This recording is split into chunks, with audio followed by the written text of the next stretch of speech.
नमस्कार, मेरा नाम है अमिताभ और दृष्टि आईएएस की इस नई वीडियो में स्वागत है आपका। चक्रवात पृथ्वी के सबसे शक्तिशाली विनाशकारी मौसमी घटनाओं में से एक है। वास्तव में यह एक विशाल घूर्णन करता तूफानी तंत्र होता है जिसकी वजह से तटीय क्षेत्रों में जहां बाढ़ की स्थिति उत्पन्न होती है वहीं आर्थिक नुकसान भी झेलना पड़ता है। आईएमडी यानी भारतीय मौसम विभाग के द्वारा ऐसे ही एक चक्रवात दाना को लेकर चेतावनी जारी की गई है। तो आज के इस वीडियो के माध्यम से हम समझेंगे इस पूरे चक्रवात के बारे में, चक्रवात कैसे उत्पन्न होते हैं, क्या इसकी विभीषिका होती है, इसके नामकरण की क्या पद्धति होती है, इन सभी पक्षों को देखने की कोशिश करेंगे। तो चलिए शुरू करते हैं आज के इस वीडियो को। चक्रवात दाना शीर्षक के अंतर्गत सबसे पहले हम वीडियो की शुरुआत करें इससे पहले आपको सूचना दे दें कि दृष्टि आईएएस की तरफ से सामान्य अध्ययन फाउंडेशन बैच की शुरुआत इंदौर में 11 नवंबर से हो रही है। वहीं दिल्ली की करोल बाग शाखा में 13 नवंबर से नए बैच की शुरुआत हो रही है। इसके अलावा लखनऊ, प्रयागराज और जयपुर में नए बैच की शुरुआत हो चुकी है। इससे संबंधित विस्तार से अगर आप जानकारी चाहते हैं तो 8750187501 पर कॉल करके आप विस्तृत जानकारी ले सकते हैं। सबसे पहले चर्चा के बिंदुओं की बात करें तो बात हम करेंगे खबर की। खबर के बाद ये देखेंगे ये चर्चा में क्यों है। इसके अलावा चक्रवात का एक परिचय हम देखेंगे कि वास्तव में चक्रवात कहते किससे हैं, ये शब्द कैसे आया, और साथ ही इसके अन्य पहलुओं को देखेंगे। उष्णकटिबंधीय चक्रवात के बारे में देखने के साथ साथ इसमें कोरियोलिस बल की क्या भूमिका होती है उसको भी समझेंगे। साथ साथ चक्रवातों के नामकरण की जो पद्धति है अक्सर परीक्षाओं में पूछी जाती है, इस नामकरण की पद्धति को भी समझेंगे। अंत में एक अभ्यास प्रश्न की तरफ चलेंगे। सामान्य अध्ययन के प्रश्न पत्र एक से जोड़ के इस खंड को आप देख सकते हैं। चैनल को सब्सक्राइब नहीं किया तो कर लें। इस कार्यक्रम की पीडीएफ प्राप्त करने के लिए आप हमको टेलीग्राम चैनल पर भी फॉलो कर सकते हैं, डिस्क्रिप्शन में आपको लिंक मिल जाएगा। अब देखिए सबसे पहले चर्चा में क्यों है इस बात की अगर हम देखें, इस बात की तरफ देखें तो आईएमडी ने एक चेतावनी जारी की। इस चेतावनी में यह कहा कि अंडमान सागर में एक चक्रवात उत्पन्न हुआ। दरअसल वहां पर एक निम्न दाब का क्षेत्र उत्पन्न हुआ और 23 तारीख को यह बंगाल की खाड़ी से होते हुए 24 तारीख को उड़ीसा और पश्चिम बंगाल को यह प्रभावित करेगा। और एक स्थान जो संभावित टकराने वाला स्थान है जहां पर सबसे पहले ये चक्रवात टकरा सकता है, चक्रवाती तूफान टकरा सकता है, वो स्थान पुरी है। मैप में आप देख सकते हैं कि यहां से इसकी उत्पत्ति हुई है। यह स्थिति अंडमान सागर की है और यहां से यह चलता हुआ बंगाल की खाड़ी से होता हुआ 24 अक्टूबर को पुरी नामक स्थल पे टकराएगा और इससे पश्चिम बंगाल और उड़ीसा का जो क्षेत्र है यह प्रभावित होगा इस चक्रवात से। अब देखिए ये जो चक्रवात है, इस चक्रवात का नाम क्या है, तो नाम है दाना। और आप जानते हैं कि चक्रवातों का नाम यूं ही नहीं पड़ता है, उसके लिए एक पद्धति होती है, एक प्रक्रिया होती है। उसी प्रक्रिया के तहत इसका ये नाम दिया गया है। अब यहां पर इसका ये जो नाम है ये दिया गया है कतर के द्वारा। तो इस चक्रवात का नामकरण कतर ने इस बार किया है, तो ध्यान रखेंगे आप, ये आपसे पूछा भी जा सकता है, कतर द्वारा दिया गया। और इसका अर्थ क्या है, तो इसका अर्थ है उदारता। और इसकी रफ्तार की बात करें तो 120 किलोमीटर प्रति घंटा से टकराने की उम्मीद ऐसी है। आईएमडी ने ऐसा अनुमान व्यक्त किया है। तो सबसे पहले बात करते हैं चक्रवात होता क्या है। देखिए चक्रवात को समझने के लिए सबसे अच्छा तरीका यह है कि इसका जो शाब्दिक अर्थ है आप उसको देखें। चक्र और वात दो शब्दों से मिलकर बना है। चक्र का मतलब ही होता है कि गोल संरचना और वात का मतलब होता है वायु, अर्थात वायु का गोल गोल घूमना चक्रवात कहलाता है। यहां पर स्थिति आपको तस्वीर में और साफ हो जाएगी। और अगर इसके शाब्दिक अर्थ की बात करें, साइक्लोन की बात करें हम, तो जो साइक्लोस एक वर्ड है, ये सांप की कुंडली इसका अर्थ होता है। वस्तुतः ये एक ग्रीक शब्द है। तो ग्रीक शब्द साइक्लोस से ये बना हुआ है जिसका अर्थ होता है सांप की कुंडली। आप जानते हैं कि सांप कैसे बैठता है, कहीं भी बैठता है तो वो गोल आकृति बना के बैठता है, कुंडली मार के बैठता है। तो इसी वजह से उसी से लेकर इस साइक्लोस शब्द से ही लेकर साइक्लोन की उत्पत्ति हुई है। वास्तव में एक ऐसा नेचुरल सिस्टम होता है, प्राकृतिक सिस्टम होता है जिसमें हवा अंदर की ओर रोटेट करती है। जैसा कि इस तस्वीर में आप देख रहे हैं, हवा अंदर की ओर रोटेट करते हुए दिखाई दे रही है। इसमें जो उच्च दबाव का क्षेत्र होता है वहां से लेकर निम्न दबाव के क्षेत्र की ओर ये रोटेशन आपको दिखाई देगा। अब इसकी अगर दिशा की बात करें तो जो उत्तरी गोलार्ध होता है, उत्तरी गोलार्ध में इसकी दिशा क्या होगी, उत्तरी गोलार्ध में इसकी दिशा होगी एंटी क्लॉकवाइज। ध्यान रखेंगे आप, ये चीजें कई बार पूछी गई हैं परीक्षाओं में। और वहीं अगर दक्षिणी गोलार्ध की बात करेंगे तो दक्षिणी गोलार्ध में इसके ठीक विपरीत अर्थात क्लॉकवाइज इसकी दिशा होती है। अब समुद्र से वायुमंडल की तरफ इसकी गतिविधि देखने को मिलती है और फिर यह गतिशील होता है। उस गतिशील होने के पीछे कई कारण होते हैं। और जब ये स्थल से टकराता है तो स्थल से टकराकर विनाशकारी परिणाम उत्पन्न करता है। वहां पर बाढ़ की स्थिति उत्पन्न होती है, आर्थिक क्षति देखने को मिलती है। हालांकि इस चक्रवात के जब आप देखेंगे कि जब समुद्र में ये रहता है तो इसकी जो ताकत होती है वो ज्यादा होती है, लेकिन स्थल पर आने के बाद एक समय के बाद इसकी ताकत धीरे धीरे कमजोर होने लगती है। उसका भी कारण होता है क्योंकि तापमान, कोरियोलिस फोर्स और नमी तीन ऐसे कारण होते हैं जिसकी वजह से ये जिंदा रहता है। लेकिन जब ये स्थलों तक पहुंचता है तो नमी अर्थात जो समुद्र में इसको पर्याप्त मात्रा में मिलती है वो स्थलों पर नहीं मिलती, इसलिए धीरे धीरे ये कमजोर पड़ जाता है।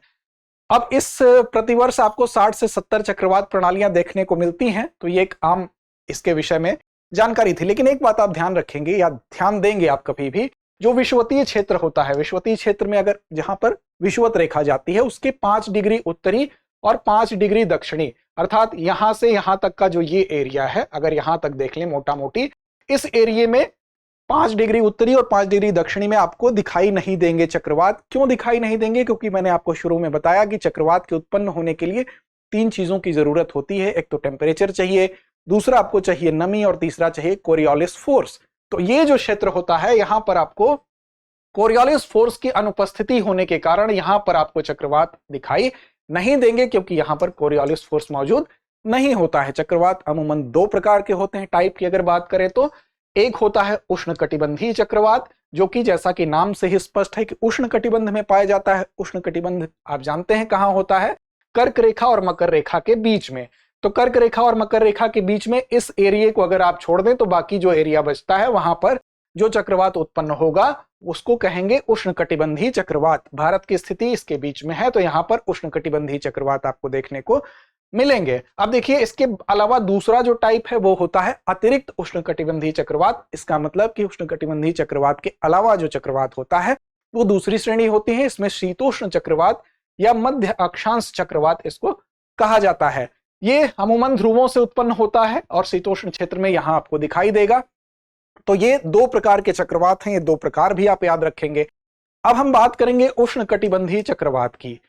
जो जिस कैटेगरी में ये चक्रवात है, दाना, जो कि जिस कतर ने इसका नाम दिया है, और भारत के 2 क्षेत्र इससे प्रभावित होने वाले हैं, पश्चिम बंगाल और उड़ीसा। तो देखिए यहां अगर बात करें तो ये इसमें एक विशाल इंजन के रूप में आप इसको उदाहरण के रूप में समझ सकते हैं।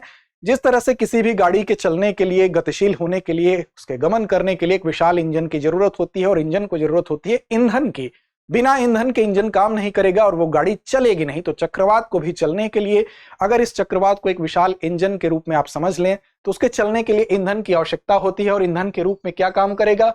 उसको ऊष्मा चाहिए, गर्मी चाहिए, और उसके लिए नम हवा चाहिए, नमी चाहिए। ये इसके ईंधन के रूप में काम करते हैं, ये इसकी आवश्यक दशा होती है। इसके अलावा इसके निर्माण की परिस्थितियां कब इसके लिए माकूल कंडीशन होगी, अनुकूल कंडीशन होगी, तो इसके लिए एक व्यापक समुद्री सतह चाहिए। समुद्री सतह जितनी व्यापक होगी उसके लिए उतनी आसानी होगी, क्योंकि वहां पर नमी ज्यादा होगी, और नमी ज्यादा होगी तो उसका ईंधन, उसका जो इंजन है उसमें ईंधन की मात्रा कमी नहीं होगी। दूसरी चीज तापमान, ऊष्मा चाहिए। तो तापमान जब 27 डिग्री सेल्सियस से ऊपर होने लगता है तो ऐसी कंडीशन में चक्रवात के उत्पन्न होने की दशा अनुकूल हो जाती है। साथ साथ वहां पर अगर बड़ी समुद्री सतह है तो नमी की कमी नहीं होगी। तो वहां पर भी ये 2 कंडीशन ऐसी है कि इसके लिए ईंधन का काम करती है। और तीसरी कंडीशन जो सबसे इंपॉर्टेंट चीज है वो है कोरियोलिस फोर्स। कोरियोलिस बल की उपस्थिति अगर होगी इन 2 कंडीशंस के अलावा, अर्थात बड़ी समुद्री सतह, 27 डिग्री सेल्सियस से अधिक का तापमान और कोरियोलिस बल की उपस्थिति अगर होती है तो ऐसी दशा में यहां पर चक्रवात का निर्माण होगा और उष्णकटिबंधीय चक्रवात देखने को मिलेंगे। अब देखिए उष्णकटिबंधीय क्षेत्र में चूंकि सौर ऊर्जा, आप जानते हैं कि जो सूर्यातप होता है, सूर्य से आने वाली जो ऊर्जा है जो वो सबसे ज्यादा यहां पर आती है। तो इस वजह से सूर्यातप के अधिक प्राप्त होने की वजह से यहाँ ऊष्मा ज्यादा होती है, चूंकि सूर्य की किरणें यहाँ पर लंबवत पड़ती हैं। तो इस वजह से नमी भी है, ऊर्जा भी है, ऊष्मा भी है, और एक कोरियोलिस फोर्स की अगर उपस्थिति भी है। तो ये तीनों दशाएं मिलकर एक अनुकूल स्थिति बनाती हैं उष्णकटिबंधीय चक्रवात उत्पन्न होने के लिए। अब देखिए चक्रवात के थोड़ा सा यहाँ पर कैसे ये सिस्टम काम करता है इसको आप समझ लें। इस चित्र को आप ध्यान से देखिए। इस चित्र में क्या होता है, सबसे पहले अगर यहाँ पर बड़ा समुद्री सतह है, इस बड़े समुद्री सतह में अगर सूर्य की किरणें लगातार प्राप्त हो रही हैं तो समुद्री सतह का यहाँ पर तापमान बढ़ने लगेगा, और जब तापमान बढ़ने लगेगा तो यहाँ से जो पानी है ये ऊपर वाष्प के रूप में जाने लगेगा। और जब ये थोड़ा अधिक ऊंचाई पर जाएगा तो अधिक ऊंचाई पर जाने के बाद अपेक्षाकृत यहां से जब ठंडा वातावरण ये पाएगा तो उसके बाद यहां पर इसका संघनन शुरू हो जाएगा। और संघनन शुरू होने के बाद ये जो वाष्प की बूंदें हैं, ये वाष्प जो है वो जल की बूंदों के रूप में कन्वर्ट होगा, और ये जल की बूंदों के रूप में बदलने के बाद ये फिर नीचे आएगा। ये धीरे धीरे संघनन की प्रक्रिया बढ़ेगी और व्यापक क्षेत्र में होगी, और व्यापक क्षेत्र में जब ये होगी तो ये जल की बूंदें नीचे आती हैं और नीचे से वाष्प की बूंदें ऊपर जाती हैं। अब इस बीच में सबसे पहली बार क्या होगा कि इन दोनों के बीच में घर्षण होगा। इसका मतलब ये हुआ कि दोनों के बीच में एक जैसे ट्रैफिक में एक व्यक्ति सामने से आ रहा है, एक व्यक्ति जा रहा है, जब ये प्रक्रिया ज्यादा होगी तो उनके बीच में घर्षण होगा, टकराहट होगी, जिससे तड़ित झंझा उत्पन्न होगी। और तड़ित झंझा जब उत्पन्न होगी तो ये जो है वो प्राथमिक चरण होता है किसी भी चक्रवात का। इसके बाद जब ये प्रक्रिया लगातार होगी तो यहां पर एक निम्न दाब का क्षेत्र बनेगा और आसपास जो उच्च दाब से जो यहां पर स्थिति है निम्न दाब की तरफ यहां पर बढ़ेगी और इस प्रक्रिया में तेजी आएगी और इस प्रकार एक चक्र बनता हुआ हमको दिखाई देगा। यहां से वाष्पोत्सर्जन के थ्रू ऊपर जाती हुई हमको वाष्प के जो है मात्रा दिखाई देगी और साथ ही ये बूंदों के रूप में नीचे आती हुई दिखाई देगी। फिर ये प्रक्रिया काफी तेज होने लगेगी और एक चक्रीय प्रक्रम बनेगा और इस तरह से चक्रवात की जो है शुरुआत होती है। लेकिन इसमें सबसे महत्वपूर्ण जो भूमिका है वो अगर हम बात करें तो ये जो बीच का क्षेत्र होता है, इस बीच के क्षेत्र में एक वैक्यूम होता है। ये क्षेत्र अपेक्षाकृत शांत होता है। इस बीच का जो क्षेत्र होता है उसको चक्रवात की नेत्र या चक्रवात की आंख कहते हैं। दरअसल चक्रवात का विस्तार काफी बड़ा होता है, 150 किलोमीटर तक उसकी बाहरी परिधि हो सकती है। जो बीच का शांत क्षेत्र होता है वो 10 से 30 किलोमीटर तक हो सकता है, जिसको चक्रवात की आंख या नेत्र कहते हैं।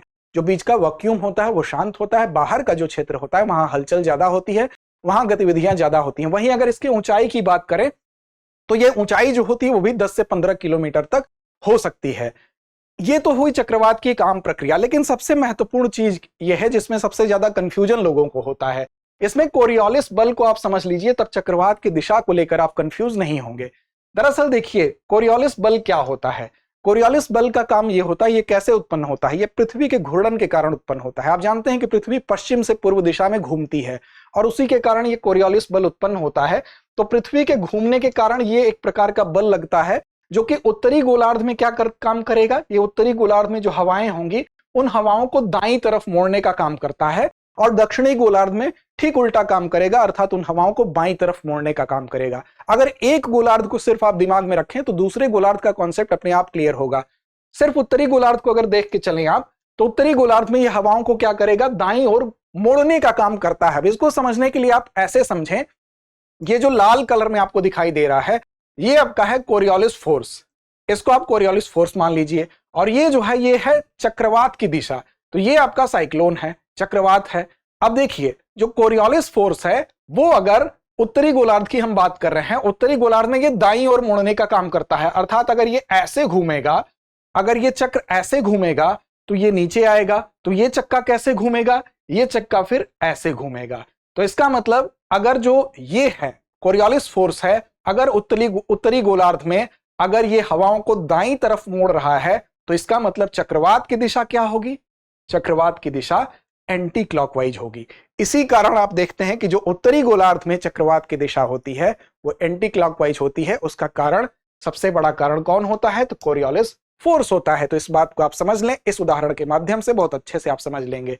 अब देखिए कैसे होता है चक्रवातों का नामकरण, ये एक महत्वपूर्ण विषय है, इस पर अक्सर सवाल पूछे जाते हैं। जैसे इस बार का नाम दाना अगर दिया गया, कतर के द्वारा यह नाम दिया गया, तो दरअसल महासागरीय बेसिन में बनने वाले जो चक्रवात होते हैं इनके नामकरण के लिए क्षेत्रीय विशेष मौसम विज्ञान केंद्र, जिसको RSMCS कहते हैं, ये 6 क्षेत्रीय केंद्र हैं जिसमें कि भारत का IMD भी सम्मिलित है। और IMD के ऊपर जिम्मेदारी अपने क्षेत्र की है।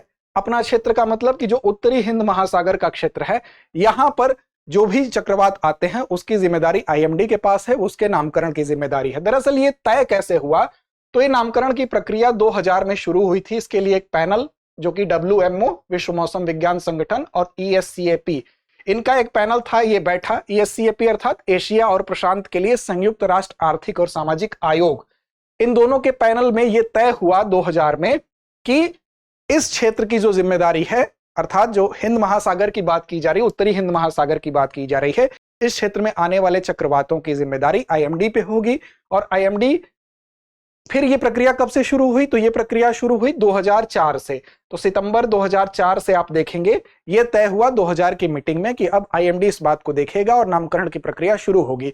तो इस क्षेत्र में जितने भी देश मौजूद थे उन देशों से ये होना था कि नामों की एक लिस्ट दी जाएगी, एक सूची दी जाएगी और उसी के आधार पर यह नामकरण होगा। अब देखिए क्या स्थिति थी जब सितंबर 2004 में यह प्रक्रिया शुरू हुई। उस वक्त इसमें कितने देश थे, तो उस वक्त इसमें 8 देश थे। कौन कौन से देश थे? तो बांग्लादेश था, Bharat, Maldives, Myanmar, Oman, Pakistan, Sri Lanka, Thailand, ये प्रस्तावित नाम थे। अब इनके द्वारा कुछ नाम दिए गए। बाद में इसमें आप देखेंगे 2018 में 5 और देश इसमें सम्मिलित हो जाते हैं। तो इस समय अगर देशों की बात करें तो 8 और 5 13 देश कुल हो गए। अब इन 13 देशों के द्वारा 13 नाम दिए जाएंगे। इस तरह से कुल नामों की संख्या 169 हो गई। तो 169 नामों को लेकर एक चार्ट बनाया गया और इसी चार्ट के आधार पर क्रमशः ये नाम दिए जाते हैं। अर्थात बाद में 18 में कौन देश शामिल हुए? तो ईरान, कतर, सऊदी अरब, संयुक्त अरब अमीरात और यमन। इसके शामिल होने के साथ साथ 13 देश हो गए और हर देश 13 नाम दिया और इससे एक चार्ट तैयार हुआ। उसी के आधार पर इन नामों को दिया जाता है। साथ साथ इसमें और भी कुछ नियम बनाए गए, कुछ ऐसी बातें इसमें तय की गई ताकि किसी की भावनाएं आहत ना हो। पहले बहुत ऐसे नाम शुरुआत में दिए गए थे विश्व के अन्य क्षेत्रों में, जो रीजनल क्षेत्र हैं उनके द्वारा, जिस पर विवाद हुआ। जैसे किसी महिला के नाम पर नाम ना हो, कि किसी ऐसे नाम को न रखा जाए कि कहीं की धार्मिक भावनाएं आहत हो। तो इसलिए कुछ अन्य नियम और कंडीशंस भी बनाई गई। जैसे राजनीति और राजनीतिक हस्तियों के नाम पर कोई नामकरण नहीं होना चाहिए, धार्मिक विश्वासों से संबंधित कोई नामकरण नहीं होना चाहिए, कोई ऐसा नाम न रखा जाए जिससे किसी की संस्कृति आहत हो, कोई लिंग से तटस्थ होना चाहिए, किसी विशेष लिंग को लेकर टारगेट करके किसी प्रकार का नाम नहीं देना चाहिए। साथ ही साथ ये नामकरण तब होता है जब कम से कम जो तूफान होगा, जो चक्रवात होगा, उसकी स्पीड 34 नॉटिकल माइल से ज्यादा होगी, तभी वो नामकरण की श्रेणी में आएगा, अर्थात तब उसको नाम देना आवश्यक हो जाएगा। तो WMO और ESCAP का जो पैनल है, जो मस्कट में 27वें सत्र में इस बात को तय किया कि बंगाल की खाड़ी और अरब सागर में जो भी उष्णकटिबंधीय चक्रवात आएंगे उसको देने पर, उसका नामकरण करने पर सहमति बनी और सितंबर 2004 से यह प्रक्रिया शुरू हुई। और फिर आप देखेंगे कि इसमें ये कंडीशंस बनाई गई। साथ ही साथ ये भी देखा गया कि समूह की किसी भी भावना, कोई भी ऐसा इस ग्रुप में जो देश है, उसकी अगर भावना किसी नाम को रखने से उसको आहत होती है, ठेस पहुंचती है, वो नाम भी नहीं रखा जाएगा। साथ ही कोई ऐसा नाम नहीं रख दिया जाएगा जिस उच्चारण में कोई क्रूरता छुपी हो, बहुत क्रूएल नाम नहीं होना चाहिए। साथ साथ छोटा उच्चारण करने में आसान होना चाहिए और यह भी ध्यान रखना चाहिए कि वो नाम जो होगा वो 8 अक्षर से ज्यादा नहीं होगा। 8 अक्षरों की एक सीमा भी इसमें बना दी गई। और किसी भी सदस्य के लिए ऐसा नाम नहीं रखा जाए कि किसी सदस्य को वो नाम अपमानजनक महसूस हो। इसीलिए कुछ ऐसे नाम रखे जाते हैं जो तटस्थ हों। जैसे दाना, दाना का अर्थ क्या होता है? उदारता होता है। तो इसी प्रकार के ऐसे नाम रखे जाएं जो सार्वभौमिक हों, तटस्थ हों, किसी विशेष चीज को टारगेट न करते हों, किसी की धार्मिक सांस्कृतिक आस्था पे ठेस न लगाते हों। इस प्रकार से ये नाम रखे जाते हैं। तो ये इसके नाम रखने के पीछे की कहानी है। अंत में चलते हैं आज के अभ्यास प्रश्न की तरफ। आज का अभ्यास प्रश्न आपके लिए छोड़ते हैं कि चक्रवात दाना को यह नाम किस देश द्वारा प्रदान किया गया है? भारत, बांग्लादेश, कतर या श्रीलंका? तो उम्मीद है आप सही और सटीक जवाब जरूर देंगे। लड़ते रहें, अपने लक्ष्य की ओर बढ़ते रहें। धन्यवाद।